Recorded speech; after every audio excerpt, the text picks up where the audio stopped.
Current affair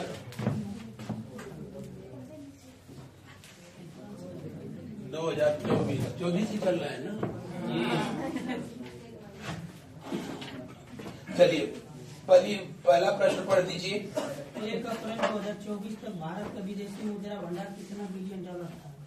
1 अप्रैल 2024 तक भारत का विदेशी मुद्रा भंडार 656.582 बिलियन डॉलर। सितंबर 2024 में पहली बार 700 डॉलर। सबसे पहले जो है विदेशी मुद्रा भंडार जो आप लोगों से पूछा जा सकता है, विदेशी मुद्रा भंडार, और वो ये कि पहली बार भारत में कब 27 सितंबर वर्ष 2024 को भारत का जो फॉरेन 700 बिलियन डॉलर पार कर। जी हाँ, फॉरेक्स रिजर्व था वो कितना हुआ था 704.885 जी बिलियन डॉलर ये रहा था। बिलियन डॉलर कह लें चाहे जो है अरब डॉलर कहें, तो भारत का जो है पहली बार ऐसा हुआ जब विदेशी मुद्रा भंडार आरबीआई के द्वारा जारी किए गए डाटा के अनुसार 27 सितंबर 2024 को 700 से पार चला गया था। और इस तरीके से विश्व में भारत जो है किस नंबर पे अब पहुंच गया है? जी हाँ, 4th रैंक है भारत की। भारत की 4th रैंक है। अगर जो 1st रैंक की बात किया जाए तो अपना चंडाल चाइना, उसके बाद जो है 2nd रैंक है किसकी? जापान की, और जो है 3rd रैंक है किसकी? स्विट्जरलैंड की। किसकी? स्विट्जरलैंड। स्विट्जरलैंड। तो इंडिया की फॉरेन रिजर्व या कह ले विदेशी मुद्रा भंडार के संदर्भ में कौन सा रैंक है? 4था। ये जो है आंकड़ा किसके द्वारा जारी किया जाता है? आरबीआई के द्वारा, रिजर्व बैंक ऑफ इंडिया के द्वारा जारी किया जाता है। और आप लोगों के लिए नहीं, जो शाम को जिनके साथ मेरी इवनिंग में क्लास है वो अपना करंट अफेयर यहीं से नोट कर लेना। अगला नहीं, आप लोगों के साथ नहीं है, जहां है वहां वो पहुंच जाएगा। और आरबीआई के द्वारा जो है डिजिटल करेंसी जारी की गई। डिजिटल करेंसी जिसका नाम दिया गया क्या? CBCD, यानी सेंट्रल बैंक डिजिटल करेंसी। जो है सेंट्रल बैंक डिजिटल करेंसी इन्होंने जारी करने की बात कही, जिसका नाम इन्होंने दिया क्या? ई-रुपीज। और कुछ उसका सिंबल जो है इस तरीके से दिया गया। अक्टूबर महीने में इन्होंने अनाउंसमेंट किया कि नहीं, सेंट्रल बैंक ऑफ इंडिया यानी रिजर्व बैंक के द्वारा डिजिटल करेंसी जारी की जाएगी। और पहली जो डिजिटल करेंसी इन्होंने जारी किया था वो कब? 1 नवंबर 2024 को। 1 नवंबर 2024 को जिन्होंने आरबीआई ने ई करेंसी जो जारी किया उसका नाम था ई-रुपी। डब्ल्यू का मतलब होलसेल प्राइस इंडेक्स, यानी होलसेल के लिए करेंसी जो है होलसेलरों के लिए जारी की गई थी। 8 बैंकों को उसमें जो है इंडिया के 8 बैंक जो थे जिनको कि इस काम के लिए सेलेक्ट किया गया था। और आम पब्लिक के लिए इन्होंने जो करेंसी जारी की 1 दिसंबर, ओ माय गॉड, इसको 24 नहीं भाई 22 कर लेना, कभी कभी संगत का असर हो जाता है। और दूसरा 1 दिसंबर 2022 को जारी की गई थी, उसका नाम था यानी आर का मतलब नालायको रिटेल है, मैंने खुदरा जो है आम पब्लिक के लिए जो जारी किया गया था ये था। होलसेलरों के लिए जो जारी किया गया वो 1 नवंबर 2022 को जारी किया गया। और इसका अनाउंसमेंट किया गया था अक्टूबर 2022 में। ठीक है, आगे बढ़ाया जाए। बाकी सब लोग जानते हैं कि भारत में करेंसी जारी करने की जो है सबसे हाईएस्ट अथॉरिटी कौन सी? आरबीआई। लेकिन only currency, not coin. Coin को कौन जारी करता है? जी, भारत सरकार के द्वारा जो है कॉइन्स जारी किए जाते हैं और उनके साथ साथ 1 रुपए का नोट जो वित्त मंत्रालय ही जारी करता है। आरबीआई का उसमें कोई लेना देना नहीं है। इसीलिए कभी कभी आपसे पूछता है कि 1 रुपए के नोट पर किसका सिग्नेचर होता है? जी हाँ। अगला प्रश्न पढ़िए। लाल तिपारा गौशाला बायो सीएनजी प्लांट वाली एशिया का पहला गौशाला किस राज्य में? ग्वालियर मध्य प्रदेश। लाल टिपारा, लाल टिपारा गौशाला, ये लाल टिपारा, ये प्यारी सी जगह कहाँ पर? ना टिपारी नहीं, टिपारा। ये कहाँ पर है? ग्वालियर में। ग्वालियर, ग्वालियर बोले तो मध्य प्रदेश में। उसको एशिया की सबसे बड़ी जो है गौशाला बताया जाता है, जहाँ गायों की संख्या बस इतनी है, 10,000 से भी अधिक है। और यहाँ पहला जो बायो सीएनजी प्लांट स्थापित किया गया, बायो सीएनजी प्लांट जो स्थापित किया गया है, अगर पूछा जाए कि किस कंपनी के द्वारा स्थापित किया गया है, तो किसके द्वारा? इंडियन ऑयल कॉरपोरेशन के द्वारा स्थापित किया गया है। किसके द्वारा? इंडियन ऑयल कॉरपोरेशन के द्वारा। अगर इसका पूछा जाए कि उद्घाटन कब हुआ था? 2 अक्टूबर 2024 जी, 2 अक्टूबर वर्ष 2024 को। और उद्घाटन किसने किया था? जी, तो इसका उद्घाटन जो है पीएम मोदी जी ने किया था। मुद्दा हो गया, सॉरी, मोदी, प्रधानमंत्री मोदी जी के द्वारा जो है किया गया, जहां पर कि गाय के गोबर से जो है सीएनजी गैस का निर्माण किया जाएगा। वैसे गायों से लेकर के भारत में खैर पूछना ही नहीं है, गायों के अच्छे दिन आए हैं। भारत का पहला गौ अभयारण्य अगर जो है कहा जाए तो उत्तर प्रदेश में जो है वो पहला है। भारत का पहला 2017 में स्थापित किया गया था यहीं पर। कहाँ पर? एमपी में। और उसका नाम है कामधेनु मालवा। कामधेनु मालवा, मध्य प्रदेश में ही ये जगह पड़ती है। कामधेनु मालवा जो है ये गौ अभयारण्य है। ये भारत का पहला गौ अभयारण्य एमपी में स्थापित किया गया। अगर उत्तर प्रदेश का जो है पूछा जाए कि यूपी का पहला जो है गौ अभयारण्य कहाँ स्थापित किया जा रहा है, हालांकि पूरी तरीके से जो है ये सेंट्रल गवर्नमेंट के द्वारा जो है स्टैब्लिश किया जा रहा है। सिर्फ जमीन उपलब्ध करा रही है उत्तर प्रदेश की सरकार। और वैसे तो बताना ही नहीं है, उत्तर प्रदेश में डबल इंजन की सरकार है।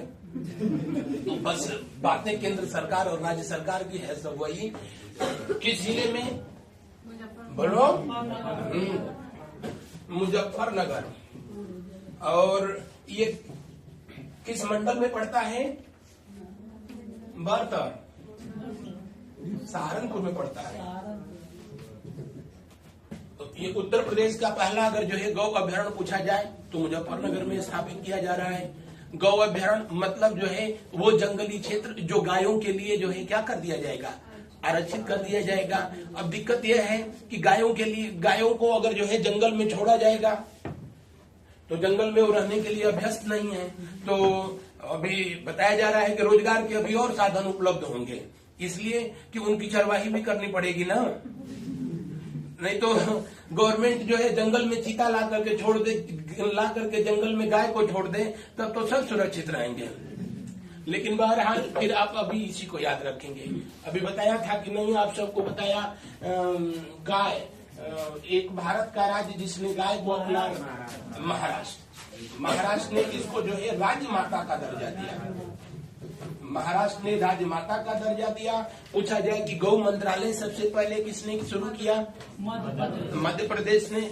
ईश्वर जाने बैल मंत्रालय कौन जल्दी शुरू करेगा, कोई ना कोई तो शुरू करेगा। लेकिन गौ मंत्रालय किसने शुरू किया है? मध्य प्रदेश के द्वारा जो है शुरू किया गया। और छत्तीसगढ़ में एक योजना चलाई गई और उस योजना का नाम था गौठन योजना। और गौठन योजना के तहत जो है 2 रुपया केजी गवर्नमेंट जो है गाय का गोबर खरीद रही थी। तो अगर आपसे पूछे कि गौठन योजना किससे संबंधित है, इसी से संबंधित है। और गाय के गोबर से बाबा आजकल लगे पड़े हैं, फेस वॉश बना रहे हैं, नहाने का साबुन बना रहे हैं, शैम्पू बना रहे हैं। हमको डर लग रहा है कि सिर्फ किसी दिन गोबरे पैक करके न भेज दें। और बहुत हुआ गाय का गोबर। हाँ भाई, भारतीय जनमानस में बड़ा उसका हिंदू धर्म में महत्व है। आज भी पूजा पाठ वगैरह का किया जाता है तो उनका जो मूर्ति बनाई जाती है, किसका? वो जो है समझ गए ना, गाय के गोबर से ही बनाया जाता है। और गाय के गोबर से हम लोगों ने पेंट भी बना दिया है ना। ध्यान रखना, उसका क्या नाम रखे हैं? अष्टभुज, जो बिहार सरकार ने जारी किया है गाय के गोबर से पेंट, उसका नाम है अष्टगुण। और जो है खादी ग्राम उद्योग ने जो जारी किया है उसका नाम है प्राकृतिक पेंट। क्या नाम है? अगला प्रश्न पढ़ें, पढ़ा शोभन।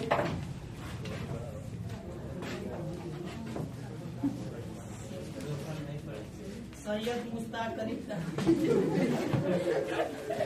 ना पढ़े हम पढ़े लगला अभी पढ़िया ना थी, यहाँ बैठ के बिरा गई। हाँ बोलिए अगला। Syed Mushtaq Ali trophy 2024 T20 championship संस्करण कौन सा है? 17 जी, सैयद मुश्ताक अली T20 ये जो चैंपियनशिप खेली जा रही है इस बार 2024 में, ये कौन सी चैंपियनशिप है? 17वां। और T20 जितनी भी रणजी ट्रॉफी की जो है हमारी टीमें हैं उनके बीच ये चैंपियनशिप खेली जाती है। 38 टीमें होंगी। हालांकि सैयद मुश्ताक अली जब तक खेलते थे तब तक T20 का अभी जन्म नहीं हुआ था। उनके नाम पर ये कंपटीशन खेला जा रहा है, अलग बात है।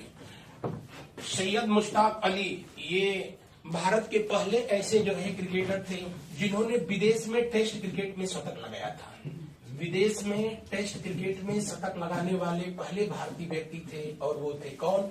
सैयद मुश्ताक अली, जिन्होंने 1936 में किसके खिलाफ? ब्रिटेन के खिलाफ जो है सेंचुरी लगाई थी। तो अगर जो है आपसे ये पूछा जाए तो एक जो है सैयद मोदी कंपटीशन खेला जाता है, ये किससे संबंधित है?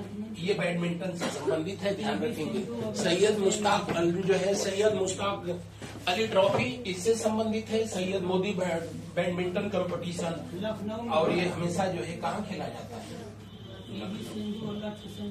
इस बार जो है पीवी सिंधु और लक्ष्य सेन इसके विजेता रहे। बाकी तो आप लोग भी जानते होंगे।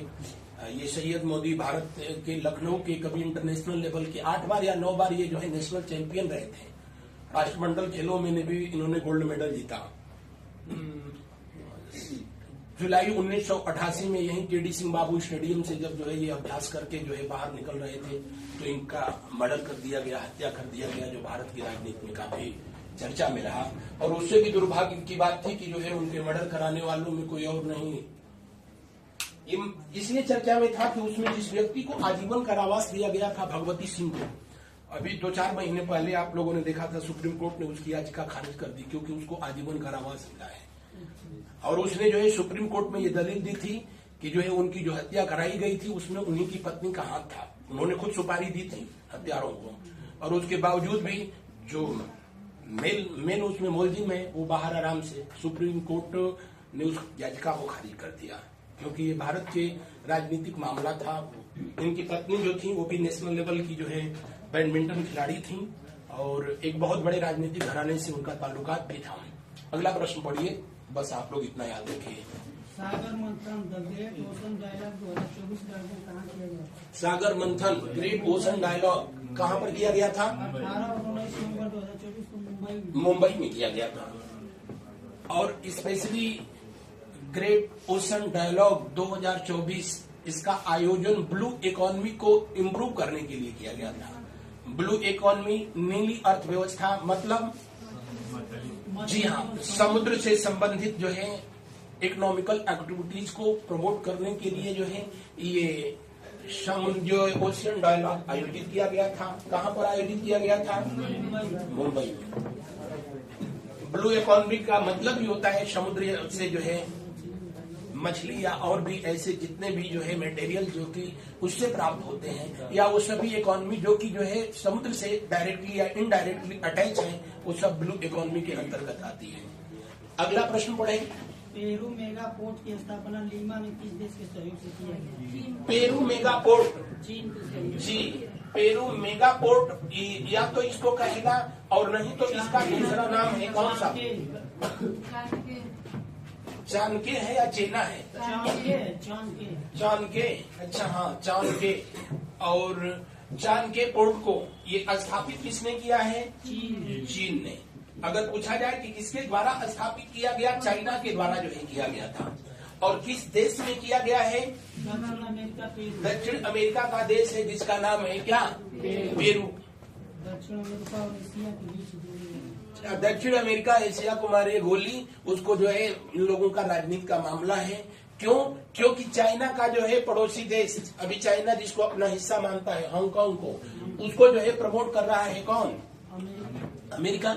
उसके सिर पर जो है अमेरिका का हाथ है। अब ये जो है पहुंच गए पेरू के साथ, क्योंकि आर्थिक रूप से वो देश बहुत बेहतर नहीं है, तो इन्होंने अपना वहां पर पोर्ट, उसका पोर्ट इन्होंने बनवाया और कहा कि जब जरूरत पड़ेगी तो हमारी सेना जो है इसका इस्तेमाल कर सकेगी। इसी को लेकर के जो है अमेरिका को इससे ऐतराज था कि नहीं, आप बिजनेस एक्टिविटीज करिए, ऑल द बेस्ट, लेकिन यहाँ सेना कौन सा व्यापार करेगी? उन्होंने कहा कि अगर आपकी सेना हिंद महासागर पार करेगी तो हमारी भी प्रशांत महासागर पार करेगी। तो ये सब राजनीतिक जो है मामला है। बहरहाल इसका उद्घाटन चाइना के जो है राष्ट्रपति और जो है पेरू के राष्ट्रपति के द्वारा जो है किया गया। पेरू की राजधानी जो है कहाँ पर है? लीमा। यहाँ की करेंसी, यहाँ की करेंसी शायद सोल है ना, एक बार देख लेना, शायद इसकी करेंसी सोल है। और बहुत सारी बात है पेरू के बारे में। आपसे जो है अभी रिसेंटली जो है पूछा गया था कि अल्का सभ्यता, सॉरी इंका सभ्यता, जैसे हम लोगों के यहाँ भारत में सिंधु घाटी की सभ्यता कभी रही, इसी तरीके से यहाँ पर जो है कौन किस सभ्यता की खोज की गई है? इंका सभ्यता। किस देश में? पेरू।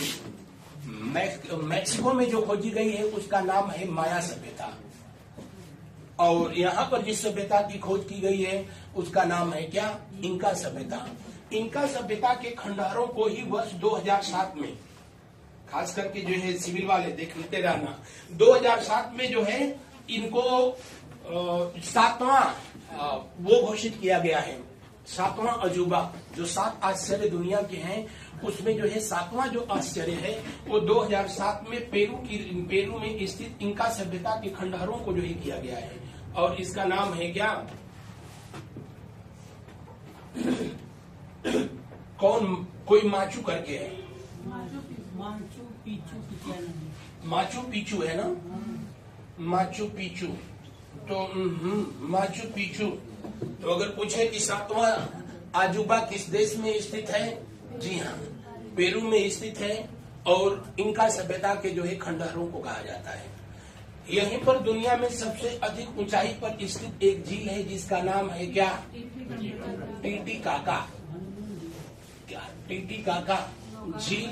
और टीटीकाका झील में ही दुनिया में सिर्फ यही एक जो है मछली पाई जाती है, और उसको जो है गुलाबी डॉल्फिन तो हर जगह है, भारत में भी है, लेकिन पिंक कलर की डॉल्फिन मछली सिर्फ और सिर्फ जो है कहाँ पर पाई जाती है? टीटीकाका झील में जो है पाई जाती है। टीटीकाका झील को वहां पर जो रेड इंडियन है, क्योंकि अमेरिकी मूल के लोगों को किस नाम से जाना जाता है? Red Indian. रेड इंडियन लोग इसको जो है पवित्र झील के नाम से जो है संबोधित करते हैं, पवित्र झील। और इसमें जो है उरेसा नामक जो है जो द्वीप बनाया जाता है। जैसे भारत में भी एक झील है जिसमें तैरते हुए द्वीप पाए जाते हैं, इसमें जी हाँ केमुल लामजाओ, जो कि मणिपुर में स्थित है, लोकटक झील में, दुनिया का एकमात्र तैरता हुआ नेशनल पार्क। इसी तरह जो है यहाँ कुशेरा नामक जो है द्वीप इस झील में तैरते हुए पाए जाते हैं। बस अंतर इतना है कि भारत में ये नेचुरल है, वहां पर उनको आर्टिफिशियल तरीके से जो है क्या है बनाया जाता है। और कोई प्रश्न है तो बोले जल्दी से। खत्म?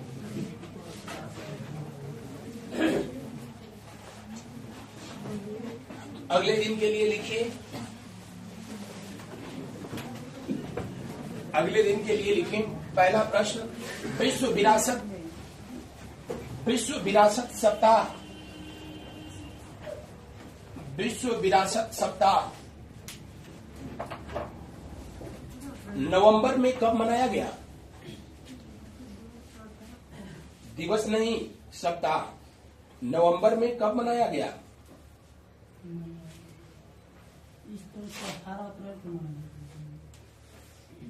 विश्व विरासत सप्ताह नवंबर में कब मनाया गया?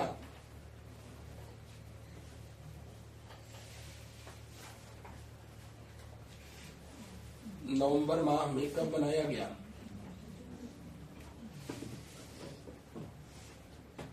प्रश्न संख्या दूसरा, वर्ष 2024 में कुल कितनी भाषाओं को शास्त्रीय भाषा का दर्जा दिया गया? 5 को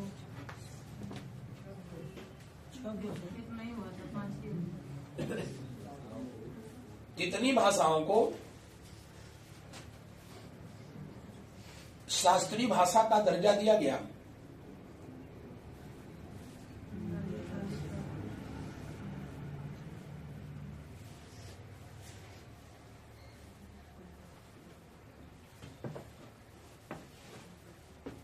अगला प्रश्न, हमारा संविधान हमारा सम्मान अभियान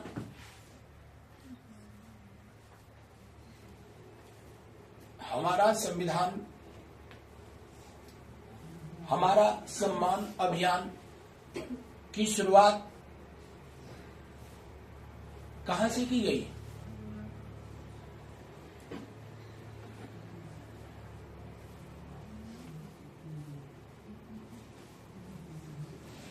कहां से किया गया?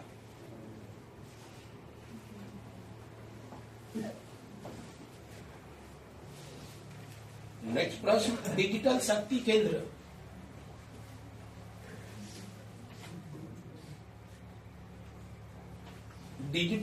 केंद्र का उद्घाटन किस शहर से किया गया?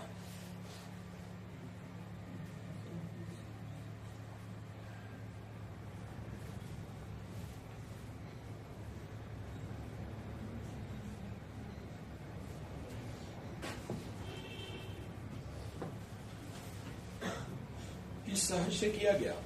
कितने प्रश्न हो गए? 4। 5वां लिखिए,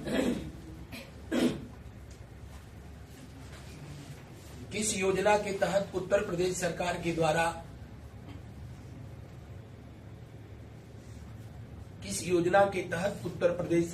द्वारा गाय खरीदने के लिए 80,000 रुपए की आर्थिक सहायता, गाय खरीदने के लिए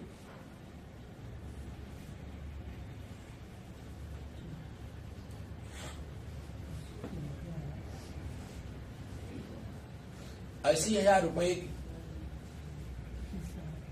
की आर्थिक सहायता दी जाएगी।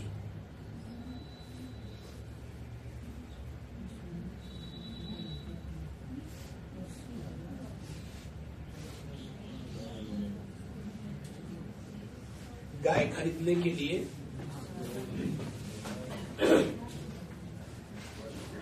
नोट कर लिया गया।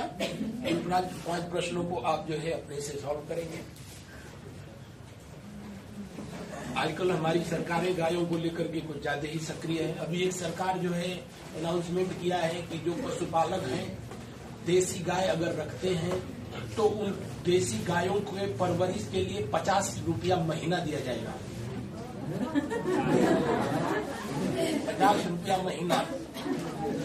हाँ, और उस गवर्नमेंट ने अपना प्रेस भी रिलीज किया था कि 50 रुपये महीना दिया जाएगा ताकि गायों को कुपोषण का शिकार न होना पड़े। हम कहें कि पशुपालक 50 रुपये में उसको क्या खिलाएगा? तो कुछ सरकारें कभी कभी कोई योजना ऐसी चलाती हैं कि लगता है कि नहीं, इस धरती पर कभी मोहम्मद बिन तुगलक ने शासन उसी दिल्ली में, कभी कभी असर हो जाता है। खैर जाने दीजिए। आइए अब हम लोग जो है